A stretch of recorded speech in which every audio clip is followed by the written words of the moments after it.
দেশের স্বার্থের প্রশ্নে বাংলাদেশের পক্ষের প্রত্যেকটি রাজনৈতিক দলের অবস্থান এক এবং অভিন্ন।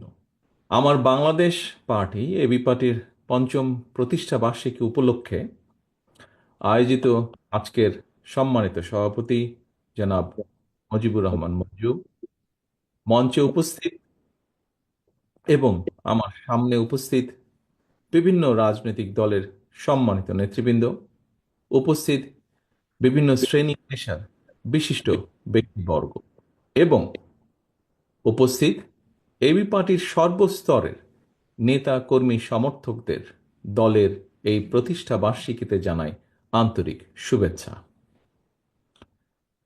প্রিয় উপস্থিতিবৃন্দ, স্বৈরাচার বা ফ্যাসিবাদী শাসন আমলে আত্মপ্রকাশের পর এবি পার্টি আজই প্রথমবারের মতন ফ্যাসিবাদ মুক্ত একটি পরিবেশে প্রতিষ্ঠা বার্ষিকী উদযাপন করছে। একটি গণতান্ত্রিক রাজনৈতিক দলের জন্য অবশ্যই এটি একটি প্রত্যাশিত পরিস্থিতি। স্বৈরাচার বিরোধী একটি রাজনৈতিক দল হিসাবে আপনারা আমাদেরকে দলীয় এই অনুষ্ঠানে আমন্ত্রণ জানিয়েছেন। আপনাদেরকে আমি আন্তরিকভাবে ধন্যবাদ জানাই। এটি অবশ্যই একটি ইতিবাচক রাজনৈতিক সংস্কৃতি।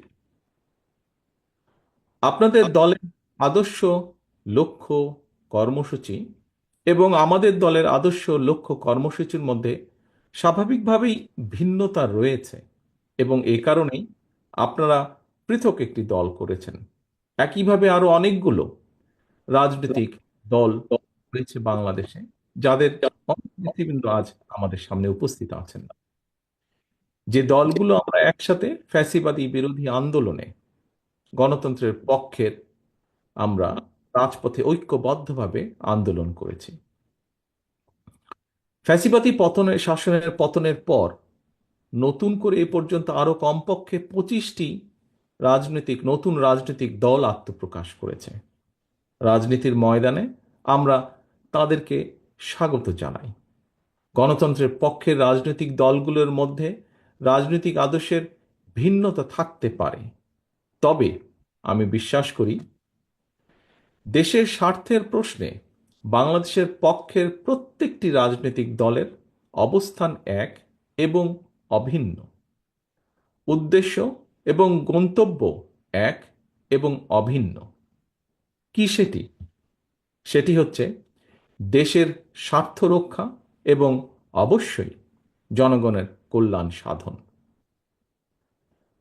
প্রিয় উপস্থিতিবৃন্দ, তবে যে রাজনৈতিক দলটি গণতান্ত্রিক রাজনৈতিক চরিত্র, গণতন্ত্র হারিয়ে স্বাধীন সার্বভৌম বাংলাদেশে ফ্যাসিবাদী শাসনের জন্ম দিয়েছিল, সংবিধান লঙ্ঘন করে মানুষের গণতান্ত্রিক অধিকার হরণ করেছিল, খুন, গুম, অপহরণ, সন্ত্রাস, দুর্নীতিতে জড়িয়ে পড়েছিল, বাংলাদেশকে একটি তাবেদার রাষ্ট্রে পরিণত করেছিল, বীর জনতার রক্তক্ষয়ী গণ অভ্যুত্থানে তারা দেশ ছেড়ে পালিয়েছে।